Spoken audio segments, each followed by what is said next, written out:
भावी भारत के लिए, भारत के शहरों के उज्जवल भविष्य के लिए अपने अनुभवों को साझा करेंगे, बहुत सी चीजें एक दूसरे से सीखेंगे और अपने अपने शहर को अपने अपने तरीके से और आगे बढ़ाने के लिए, सुंदर से सुंदर शहर बनाने के लिए, वाइब्रेंट शहर बनाने के लिए, एक जागृत शहर बनाने के लिए आप कोई कसर नहीं छोड़ेंगे, ऐसा मेरा पूरा विश्वास है। आप सभी मेयर साहिबान जरूर अपने कार्यकाल में अपने शहर को कुछ न कुछ देना चाहते ही होंगे। आप जरूर चाहते होंगे कि आप अपने शहर में कुछ ऐसा करके जाएं ताकि आने वाले समय में 5, 50, 20 साल के बाद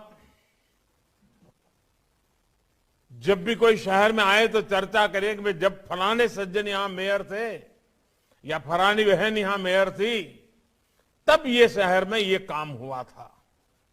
एक याद बन जाएगी, एक दिशा बन जाएगी और हर किसी के मन में ये सपना भी रहना चाहिए, ये संकल्प भी रहना चाहिए और इस संकल्प की पूर्ति के लिए जी जान से जुट जाना भी चाहिए। और जनता ने जब हम पर विश्वास रखा हो, नगर का पूरा दायित्व हमें दिया हो, तो हमें भी इसको भली भांति पूरा करने का प्रयास करना चाहिए। और मुझे पक्का विश्वास है कि आप सब उस दिशा में जरूर कुछ न कुछ करते होंगे, जरूर उसका अच्छा परिणाम मिले इसके लिए आपका प्रयास रहते होंगे। और मैं आज शहरी विकास मंत्रालय को, यूपी सरकार को और आप सभी को भी बहुत बधाई देता हूं कि आपने इस महत्वपूर्ण कार्यक्रम में के लिए बनारस को चुना है, मेरी काशी को चुना है। देश के विकास के लिए आपके संकल्पों से बाबा विश्वनाथ का आशीर्वाद जुड़ेगा तो आप सब कुछ न कुछ नया प्राप्त करके, नई प्रेरणा लेकर के, नया उमंग लेकर के अवश्य अपने अपने कार्यक्षेत्र में लौटेंगे। काशी में हो रहे इस कार्यक्रम को मैं कई संभावनाओं के साथ जोड़कर देख रहा हूं।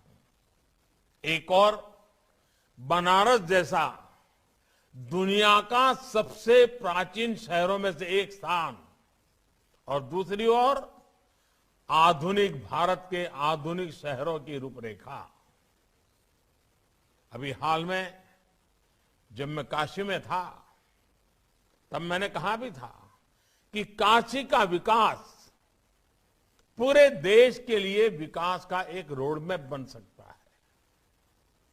हमारे देश में ज्यादातर शहर पारंपरिक शहर ही है, पारंपरिक तरीके से ही विकसित हुए हैं। आधुनिकीकरण के इस दौर में हमारे इन शहरों की प्राचीनता में भी उतनी अहमियत है। हम अपने प्राचीन शहरों में उनकी हर गली से, हर पत्थर से, हर पल से, इतिहास के हर तवारीख से बहुत कुछ सीख सकते हैं। उनके ऐतिहासिक अनुभवों को हम अपने जीवन की प्रेरणा बना सकते हैं।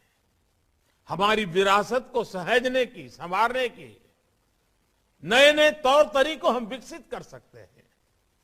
हम सीख सकते हैं लोकल कला कौशल को, उसको आगे बढ़ाने के तरीकों को, कैसे लोकल स्किल और प्रोडक्ट्स शहर की पहचान बन सकते हैं। इस अनुभव को साथियों, आप लोग जब बनारस घूमेंगे, और आप में से बहुत लोग आए हैं जो पहले कभी न कभी तो आए ही होंगे, तो पुरानी स्मृतियों के साथ नए बदलाव को आप जरूर तुलनात्मक रूप से देखेंगे और साथ साथ आपके दिमाग में अपना शहर भी सवार हो जाएगा और आप हर पल देखेंगे कि मैं जिस शहर से हूं वहां की गली और काशी की ये गली, मैं जिस शहर में हूं वहां की नदी और यहां की नदी, हर चीज आप एक पल पल पल तुलनात्मक अभ्यास करेंगे और आपके साथ जो और मेयर होंगे उनके साथ भी आप चर्चा करेंगे, उन्होंने क्या किया है, कैसे किया है। हम सबको चर्चा करते करते करते नए विचार मिलेंगे, नई कल्पनाएं मिलेंगी, नए कार्यक्रमों की रचना तैयार होगी और वो अपने शहर में जाकर के जब आपका नेतृत्व उस काम को करेगा तो आपके शहर के लोगों को, आपके राज्य के लोगों को एक नई खुशी मिलेगी, नया विश्वास मिलेगा। और हमें कोशिश करनी चाहिए हम इवोल्यूशन में विश्वास करें। रिवॉल्यूशन की आज भारत को जरूरत नहीं है, हमें कायाकल्प की जरूरत है। पुराना सब तोड़ना फोड़ना खत्म करना ये हमारा रास्ता नहीं है, लेकिन पुराना जो कुछ भी है उसको संवारते हुए आधुनिकता की तरफ हम कैसे जाएं, आधुनिक युग की आवश्यकताओं की पूर्ति के लिए हम कैसे आगे बढ़ें, ये हम लोगों का प्रयास रहना चाहिए। अब हम देखिए स्वच्छता का अभियान चल रहा है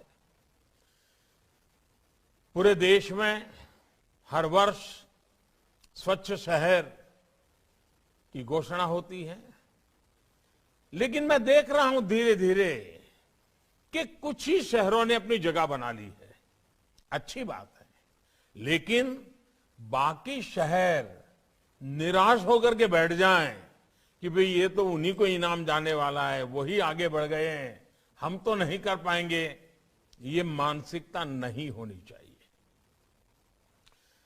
आप सभी मेयर संकल्प करें कि अगली बार स्वच्छता की स्पर्धा में आप किसी से पीछे नहीं होंगे, आपके शहर किसी से पीछे नहीं होगा। ये संकल्प कर सकते हैं नहीं कर सकते? मैं तो कहूंगा हमारे हरदीप पुरी जी को, हम ये भी कोशिश कर सकते हैं कि जो श्रेष्ठ स्वच्छ शहर है उनको तो इनाम देंगे ही देंगे, उनको तो रिकॉग्नाइज करेंगे, सम्मानित करेंगे, लेकिन जो अच्छा होने का सबसे ज्यादा प्रयास कर रहे हैं उनको भी हम रिकॉग्नाइज करें, और जो बिल्कुल आग बंद करके बैठ गए हैं, कुछ करना ही नहीं है, उनकी सूची भी निकाले और उन राज्यों में एडवर्टाइजमेंट करें कि देखिए इस राज्य के 3 शहर हैं वो इस स्वच्छता में कुछ नहीं कर रहे हैं। तो जनता का दबाव इतना बढ़ेगा कि हर किसी को काम करने का मन कर जाएगा। और मेरी मेयरों से आग्रह है कि आप सिर्फ स्वच्छता को साल भर के कार्यक्रम के रूप में न लें, क्या आप हर महीना हर बोर्ड के बीच स्वच्छता की स्पर्धा ऑर्गेनाइज कर सकते हैं क्या? जूरी बना करके इस महीने में कौन सा बोर्ड सबसे ज्यादा स्वच्छता का इनाम ले रहा है, अगर शहर के बोर्डों में कंपटीशन होगी, बोर्ड के काउंसिलर्स के बीच में स्पर्धा होगी, तो उसका क्यूमुलेटिव इफेक्ट, टोटल जो इफेक्ट है वो पूरे शहर का रूप बदलने में काम आएगा। और इसलिए मैं तो चाहूंगा, दूसरा, जैसे स्वच्छता का एक महत्व है, सौंदर्यकरण भी, ब्यूटिफिकेशन, ये भी मैं तो चाहता हूं। दुनिया में ब्यूटी कंपटीशन होती है, जो होती है वो होती है, मुझे उसमें कुछ कहना नहीं है, लेकिन क्या हम हमारे नगर में वार्ड ब्यूटी कंपटीशन कर सकते हैं क्या? कौन सा वार्ड सबसे ज्यादा ब्यूटीफुल है? सफाई का पैरामीटर हो सकता है, सौंदर्य की दृष्टि से किए गए इनिशिएटिव का पैरामीटर हो सकता है। हर नगर अपना विकसित करे, जूरी बनाए, दीवारों को कैसे रंगा गया है, दुकानें हैं तो बोर्ड कैसे लगे हुए हैं, गलियों के साइन बोर्ड है तो कैसे लिखे गए हैं, एड्रेस कैसे लिखा जाता है, ऐसे अनेक बातें हैं। उन सारी बातों को अगर आप लगातार शहर में ये जोड़ते, अब जैसे अभी एक स्पर्धा ऑर्गेनाइज हुई है, आजादी का अमृत महोत्सव। अब आजादी का अमृत महोत्सव, उसमें 3 चीजें कही है जो आप सामान्य मानवी से करवा सके। एक, कि आजादी के अमृत महोत्सव के निमित्त रंगोली स्पर्धा, लेकिन रंगोली भी सौंदर्य के साथ जुड़ी हुई रंगोली नहीं, आजादी की आंदोलन की किसी न किसी घटना से जुड़ी हुई रंगोली। अगर ये पूरे शहर में आप स्पर्धा करें, आने वाले 26 जनवरी तक इसको बड़ा माहौल बनाएं, देखिए बदल हो सकता है कि नहीं हो सकता है। उसी प्रकार से आपके शहर में आजादी के आंदोलन में जो हुआ हो, उसके लिए कुछ गीत लिखे जाएं। आपके शहर में आजादी के आंदोलन में घटी घटना के संबंध में कुछ गीत लिखे जाएं, उन गीतों की स्पर्धा हो। आपके राज्य के अंदर जो घटनाएं घटी है उसके गीतों की स्पर्धा हो। देश की महान घटनाओं को जोड़ करके उनकी स्पर्धा हो। आप देखिए बदलाव होगा कि नहीं होगा। उसी प्रकार से हमारी माताओं बहनों को जोड़ने का एक बड़ा कार्यक्रम हो सकता है। हमारी यहां पुरानी परंपरा थी लोरी गाने की। बच्चे जो नवजात शिशु होते थे तो लोरी गाते थे, हर घर में माताएं बहनें। अब क्या हम आधुनिक लोरी बना सकते हैं? आधुनिक रूप से भावी भारत कैसा होगा, 2047 में जब देश 100 साल का होगा, तो वो कौन सपने होंगे जो आज बच्चा जो पैदा हुआ है, जिसको उसकी मां लोरी सुना रही है, वो उज्जवल भविष्य की लोरी सुनाए और उसको संस्कारित करे, अभी से संस्कारित करे कि देखो हम सब ने मिलकर के 2047 में जब हिंदुस्तान 100 साल की आजादी का वर्ष मनाएगा तो ऐसा ऐसा करेंगे। ऐसा कर सकते हैं क्या? अब देखिए हमारे यहां कल आपने देखा, शायद आपको मौका मिला होगा या तो आज जाने वाले होंगे, गंगा घाट देखे होंगे। दुनिया भर के टूरिस्ट आते हैं। काशी की इकोनॉमी को चलाने में माता गंगा का बहुत बड़ा रोल है। माता गंगा के तट पर जो कुछ भी हुआ है उससे काशी की इकोनॉमी को ताकत मिलती है। क्या हमारे करीब करीब अनेक शहर ऐसे हैं जो किसी न किसी नदी के तट पे हैं, या तो शहर में से नदी गुजरती है, लेकिन काल क्रम में वो नदी एक प्रकार से तबाह हो गई है। कभी कभी तो गंदी नाली बन गई है। या तो बारिश में पानी आता होगा तब वो नदी दिखती होगी, फिर नदी नजर नहीं आती होगी। हमें इस नदी के प्रति एक बहुत संवेदनशील अप्रोच अपनाना चाहिए। आज जब पूरी दुनिया पानी के संकट की चर्चा करती है, आज जब सारी दुनिया ग्लोबल वार्मिंग, क्लाइमेट चेंज की चर्चा करती है, और हम हमारे नगर की नदी की परवाह ही न करें, उस नदी को संभालना, उस नदी को संवारना, उस नदी के महात्म्य को समझना समझाना, ये अगर न करें तो फिर हम कैसे गौरव कर सकते हैं? क्या हम एक काम कर सकते हैं? हर वर्ष 7 दिन के लिए जब भी आपकी सुविधा हो, नदी उत्सव मनाएं। नदी उत्सव मना करके पूरे नगर को उसमें जोड़े। उसमें सफाई का काम हो सकता है, नदी का, नदी के इतिहास के संबंध में कुछ बातें हो सकती हैं, नदी के तट पर हुई घटनाओं को लेकर के बातें हो सकती हैं, नदी का गुणगान करने वाली बातें हो सकती हैं। कभी नदी के तट पर जाकर के कुछ समारोह हो सकते हैं, कुछ कवि सम्मेलन हो सकते हैं। यानी नदी को केंद्र में, नगर के विकास की यात्रा में नदी को फिर एक बार जीवंत स्थान, जहां नदी है वहां, इसको हमने हल्का फुल्का नहीं छोड़ना चाहिए। आप देखिए आपके नगर में एक नई जान आ जाएगी, नया उत्साह आ जाएगा। नदी का महत्व कैसे बढ़े, इसके लिए हमने करना चाहिए। उसी प्रकार आपने देखा होगा कि सिंगल यूज प्लास्टिक के संबंध में हम हमारे नगर में कितने सजग हैं। हम दुकानदारों को समझाएं, व्यापारियों को समझाएं कि भाई हमारे नगर में हम सिंगल यूज प्लास्टिक का कहीं उपयोग नहीं करेंगे। हम व्यवस्था से ही उसको निकाल दें। अरे गरीब की बनाई हुई अखबार की रद्दी की जो छोटी छोटी थैलियां होती है उसका उपयोग करो, या तो आदत डालो कि घर से थैला लेकर के खरीदने के लिए जाने की आदत बनाई जाए। और अब तो दुनिया भर में सर्कुलर इकोनॉमी का महत्व बढ़ रहा है, वेस्ट में से बेस्ट बनाने का बन रहा है। कभी कभी नगर में ये भी कंपटीशन हो सकती है कि चलो भाई वेस्ट में से बेस्ट बना करके उसकी प्रदर्शनी, उसका एक मार्केटिंग, बड़ा मेला लगे। जितनी भी टैलेंट है, डिजाइनर्स हैं, पुरानी पुरानी चीजें का, और आपने देखा होगा कितनी बढ़िया बढ़िया चीजें लोग बनाते हैं, और एक प्रकार से चौराहे पर रखे तो एक स्मारक बन जाती है। हमने वेस्ट मैनेजमेंट के लेकर के उसका एक रेवेन्यू मॉडल बन सकता है। मॉडल कैसे बन सकता है, उस दिशा में हमने काम करना चाहिए। कुछ शहरों ने किया है।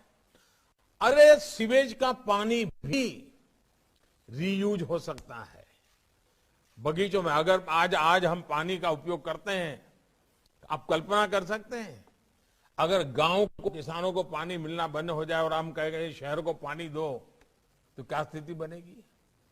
हमारे जो पीने के सिवाय के काम है उसमें सीवेज वाटर का ट्रीटमेंट करके उसमें से पानी बगीचों के लिए, बाकी कामों के लिए बहुत बड़ी मात्रा में उपयोग कर सकते हैं। तो जो वेस्ट है वो वेल्थ में कन्वर्ट होगा, और वो पानी की जो गंदगी है वो भी दूर हो जाएगी, और शहर के आरोग्य में भी बहुत बड़ा बदलाव आएगा। अगर हम शहर में आरोग्य के लिए ये प्रिवेंटिव चीजों पर बल नहीं देंगे तो कितने ही अस्पताल बनाए, कम पड़ जाएंगे, स्वाभाविक है। और इसलिए हमारा शहर स्वच्छ रहे, स्वस्थ भी रहे, ये भी हम लोगों का प्रयास होना चाहिए। और मुझे पक्का विश्वास है कि हम घर से निकले कूड़े कचरे से लेकर के, रसोई से निकले हुए कूड़े कचरे से लेकर के, गली मोहल्ले के कूड़े कचरे तक, या इमारतें पुरानी तोड़ करके नई बन रही हैं तो वो भी, इन सारी एक जगह तय करें और कूड़ा कचरा फेंक दे, ऐसा नहीं। हम कोशिश करें कि हम उसमें से कैसे आगे आ सकते हैं। अब जैसे सूरत में सीवेज वाटर ट्रीटमेंट का एक आधुनिक मॉडल डेवलप किया गया है, वहां भी सीवेज वाटर को ट्रीटमेंट के बाद इंडस्ट्री को बेचा जा रहा है और लोकल बॉडी को कमाई हो रही है। ऐसा कई शहरों में होता होगा, तो मुझे जानकारी थी इसलिए मैंने उसका उल्लेख किया। ऐसे कई शहर है जो आज कर रहे हैं, और उसके कारण शहर के रेवेन्यू को भी फायदा हो सकता है। और हमारी ये कोशिश होनी चाहिए कि शहर के रेवेन्यू में, इस दिशा में मैं मानता हूं कि शहर का जन्मदिवस हमें पता होना चाहिए हमारे शहर का जन्मदिवस कब है। नहीं है तो पुरानी चीजों को खोजना चाहिए, निकालना चाहिए, रिकॉर्ड पर अवेलेबल होगा। शहर का जन्मदिवस बड़े तामझाम के साथ मनाना चाहिए। अपने शहर के प्रति गौरव पैदा हो, उसके साथ अनेक स्पर्धाएं हो, और मेरा शहर कैसा हो, हर नागरिक के दिल में एक भाव पैदा हो कि मेरा शहर मुझे कुछ ऐसा बनाना है, मैं इसके लिए ऐसा ऐसा करने वाला हूं, मैं ये प्रयास करूंगा। ये जब तक हम नहीं करते हैं तो फिर क्या होता है, टैक्स बढ़ाया कि कम किया, फलाना किया कि ढिकना किया, इसी में चर्चा हो रही है। अभी योगी जी अपने भाषण में एलईडी बल्ब की चर्चा कर रहे थे। क्या आप तय कर सकते हैं कि मेरे नगर में एक भी गली, एक भी खंभा ऐसा नहीं होगा जिस पर एलईडी बल्ब न लगा हो। आप देखिए नगर पालिका के, महानगर पालिका के बिजली का बिल एकदम से कम हो जाएगा, और रोशनी बदलेगी वो तो अलग। अब ये बड़ा अभियान के लिए करना चाहिए कि ये काम मुझे 2 महीने 3 महीने में पूरा करना है। एक भी बल्ब ऐसा नहीं होगा जो एलईडी बल्ब ना हो। उसी प्रकार से आप अपने मतदाताओं को, अपने नगर के नागरिकों को, उनको खुश करने के लिए भी एक काम कर सकते हैं। हर घर में एलईडी बल्ब हो। मध्यम वर्ग परिवार के घर में अगर एलईडी बल्ब से लाइट चलेगा तो उसका बिजली का बिल 200, 500, 1000, 2000 कम आएगा। मध्यम वर्ग के पैसे बच जाएंगे। ये प्रयास हम लोगों को करना चाहिए और ये सारा के लिए नई योजनाएं उपलब्ध है। इन उपलब्ध योजनाओं का उपयोग करते हुए हम इन बातों को कैसे आगे बढ़ाएं। आज आजादी का अमृत महोत्सव चलता है। देखिए, शहर का विकास भी जन भागीदारी से होना चाहिए। जन भागीदारी पर बल देना चाहिए। जितनी मात्रा में जन भागीदारी, अब जैसे हमारा आग्रह है कि अगर आपके नगर में एनसीसी के यूनिट चलते हैं स्कूलों में, तो एनसीसी के यूनिट के लोगों से बात करो। जितने भी आपके यहां स्टैच्यू लगे हुए हैं, बाबा साहब आंबेडकर की स्टैच्यू होगा, महात्मा गांधी का स्टैच्यू होगा, कहीं स्वामी विवेकानंद जी का स्टैच्यू होगा, कहां शहीद वीर भगत सिंह जी का स्टैच्यू होगा, कहीं राणा प्रताप जी का होगा, कहीं छत्रपति शिवाजी महाराज का होगा। अलग अलग स्टैच्यू रहते हैं। लगाते समय तो हम बहुत जागरूक होते हैं, वाह तामझाम, इतना मन लग जाता है। लेकिन लग जाने के बाद कोई उसकी तरफ देखता नहीं है। साल में एक दिन जब या तो उनको जन्मदिन होगा तब तो हम देख लेते हैं। क्या हम हमारे एनसीसी के कैडेट्स, उनकी टोलियां बना करके हर दिन सभी स्टैच्यू को साफ सुथरा करेंगे, उसकी सफाई करेंगे और जो बच्चे इकट्ठे होंगे वो स्टैच्यू किसका है उस पर 5 मिनट भाषण करेंगे। हर दिन नए नए बच्चे आएंगे तो उनको पता चलेगा भाई ये स्टैच्यू है, इस महापुरुष ने ये काम किया था और आज हमारी बारी है कि चलो इस चौराहे को साफ सफाई का हमें मौका मिला है। चीजें छोटी हैं लेकिन पूरे नगर को बदलाव लाने की बड़ी ताकत रखती है। आपके कार्यकाल में यह आजादी का अमृत महोत्सव आया है। जब आजादी का अमृत महोत्सव आया है तो क्या आप कम से कम एक चौराहा अपने नगर में, एक सर्कल जहां से 4-6 रास्ते निकलते हो, ऐसा बढ़िया सर्कल, उसमें पब्लिक प्राइवेट पार्टनरशिप से, सरकार का म्युनिसिपैलिटी का पैसा नहीं, जन भागीदारी से कोई ऐसा स्मारक बना सकते हैं, यूनिक स्मारक, जो आजादी के अमृत महोत्सव से सुसंगत हो, आजादी के आंदोलन को या देश के कर्तव्य भाव को या उज्जवल भविष्य के भारत की कुछ चीज दिखे, ऐसा सर्कल का सुशोभन। कंपटीशन करें, कलाकारों को कहे भाई आप बताइए क्या होना चाहिए, डिजाइन करके कंपटीशन हो, कंपटीशन में इनाम मिले, फिर इसमें से बनाने वाले चुने जाए। एक आपके जीवन की यादगार आप छोड़ करके जाएंगे।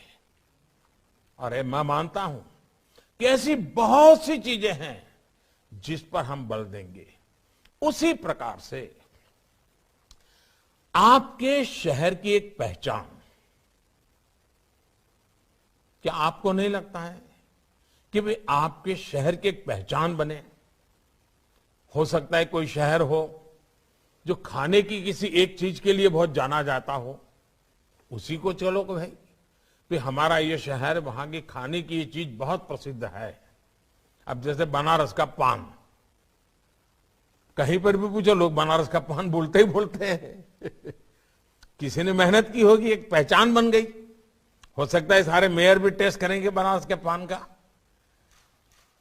लेकिन कहने का मेरा मतलब है कि आपके नगर में वैसा ही कोई प्रोडक्ट होगा, वैसा ही कोई ऐतिहासिक स्थान होगा। आप अपने शहर का ब्रांडिंग, अपने शहर की किसी उत्पाद, जैसे आप कभी देख लेना, आज उत्तर प्रदेश में आए हो, उत्तर प्रदेश में एक बहुत अच्छा कार्यक्रम चल रहा है, 1 डिस्ट्रिक्ट 1 प्रोडक्ट। और उन्होंने बड़ा मैपिंग करके किस जिले में कौन सी चीज ज्यादा मशहूर है, कौन सी चीजों का महत्व है, उन्होंने निकाल, उसके सोवेनियर भी है, अगर हो सके तो वहां के मुख्यमंत्री जी आपको देंगे। आप देखिए उतना इसका असर पैदा हुआ है कि जैसे कोई एक क्षेत्र होगा जहां खेलकूद के साधन बन रहे हैं तो उसकी पहचान वो हो गई।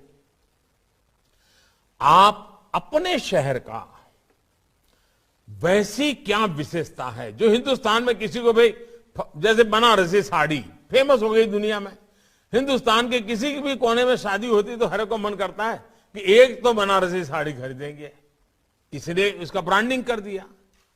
क्या आपके शहर की ऐसी चीज है जो पूरे हिंदुस्तान के हर कोने के मालूम हो कि भाई हां, पटना की ये चीज बढ़िया है, हैदराबाद की ये चीज बढ़िया है,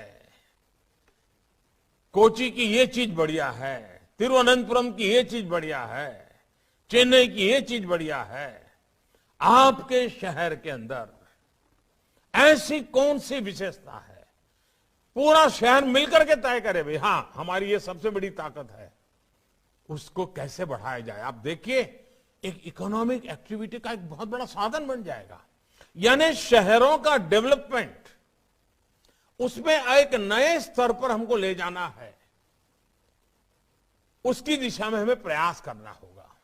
अब आप देखते हैं शहरों में बढ़ती हुई जनसंख्या, मोबिलिटी के कारण, ट्रैफिक जैम के कारण समस्याएं आ रही है। अब हम कितने ही फ्लाईओवर बना दें, अब आप सूरत में जाएंगे, हर 100 मीटर जाने के बाद कोई न कोई फ्लाईओवर आ जाता है। शायद वो फ्लाईओवर की सिटी बन गई है। कितने फ्लाईओवर बनाएंगे, समस्या का समाधान नहीं होगा। हमने लोगों के आने जाने के लिए पब्लिक ट्रांसपोर्ट सिस्टम, अब मेट्रो पर बड़ा बल चल रहा है, हमारे देश में मेट्रो पर काफी काम भी हो रहा है, लेकिन इसके सिवा भी बहुत सी चीजें हैं। हम समाज जीवन में स्वभाव कैसे बनाएं, इसके लिए हम कैसे प्रयास करें। जब तक हम इन चीजों को हम ध्यान नहीं देंगे, इन चीजों का महत्व नहीं समझेंगे। अब देखिए दिव्यांगजन, मेरे नगर में दिव्यांगजनों के लिए जो कुछ भी आवश्यकता है, कोई भी नई इमारत की रचना होगी, कोई भी नया रोड बनेगा, कोई भी क्रॉस सेक्शन आएगा, मैं सुगम्य भारत अभियान के तहत उसकी रचना के अंदर नियमों में वो डालूंगा ताकि दिव्यांगजनों के लिए समाज में स्थान है। टॉयलेट बनेंगे तो एक तो दिव्यांगजनों की आवश्यकता के अनुसार बनेगा, रास्ते बनेंगे तो दिव्यांगजनों के लिए जो सुविधा है वो होगी, बस में चढ़ने उतरने का जो स्टेप्स होंगे तो दिव्यांगजनों की तकलीफ को ध्यान में रखा जाएगा। ये हमें अपने योजनाओं का के स्वभाव के हिस्सा बनाना पड़ेगा, तभी जाकर के होगा। और एक बात सही है कि हमारी इकोनॉमी का जो ड्राइविंग फोर्स है वो हमारा शहर है। हमें शहर को वाइब्रेंट इकोनॉमी का हब बनाना चाहिए। उसके लिए हमारा ध्यान होना चाहिए कि जहां पर नए उद्योग लग सकते हैं उसको जगह आइडेंटिफाई करें, लोगों को रहने के लिए, मजदूरों को रहने के लिए व्यवस्था भी साथ साथ बनती चले ताकि उनको बहुत लंबा जाना ना पड़े एक जगह से दूसरी जगह पे, वहीं पर उनको काम भी मिल जाए और वहीं पर उनको रहने की व्यवस्था मिल जाए, उनको सुविधा मिल जाए। हमारे डेवलपमेंट के मॉडल में हमें ये इंटीग्रेटेड अप्रोच, होलिस्टिक अप्रोच, ये हमें ये रखना ही होगा। और तब जाकर के इकोनॉमी एक्टिविटी के लिए हर कोई आएगा कि भाई यहां एक इकोसिस्टम है, यहां व्यवस्थाएं हैं, मैं जाकर के अपना उद्योग लगा सकता हूं, अपना कारखाना लगा सकता हूं और मैं रोजगार पैदा कर सकता हूं, मैं उत्पादन कर सकता हूं। हमारे विकास के मॉडल में एमएसएमईज को कैसे बल मिले, ये हमें चिंता करनी होगी।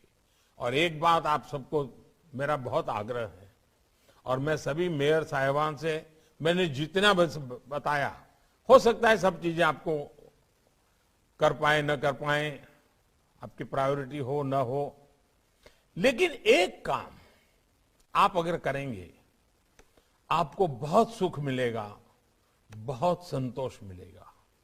और वो है पीएम स्वनिधि योजना। आप भली भांति जानते हैं कि हर शहर में जो स्ट्रीट वेंडर्स होते हैं, जो रेहड़ी पटरी वाले लोग होते हैं, इनका हर एक के जीवन में बहुत महत्व होता है। माइक्रो इकोनॉमी में भी वो बहुत बड़ी एक ताकत होते हैं, लेकिन सबसे ज्यादा उपेक्षित रहे हैं। कोई उनको पूछने वाला नहीं है। वो बेचारे बहुत महंगे ब्याज से साहूकार से कहीं से पैसे ले आते हैं, अपना कारोबार चलाते हैं, आधा पैसा ब्याज में ही चला जाता है। वो गरीबी से लड़ना चाहता है, मेहनत करता है, दिन में चिल्ला चिल्ला करके गलियों में जाकर के अपना माल बेचता है। क्या कभी उसकी चिंता हमने की है? ये पीएम स्वनिधि योजना इसके लिए है। और कोरोना काल में तो अच्छों ने देख लिया है कि इन लोगों के बिना जीना मुश्किल है, क्योंकि कोरोना काल में वो लोग नहीं थे।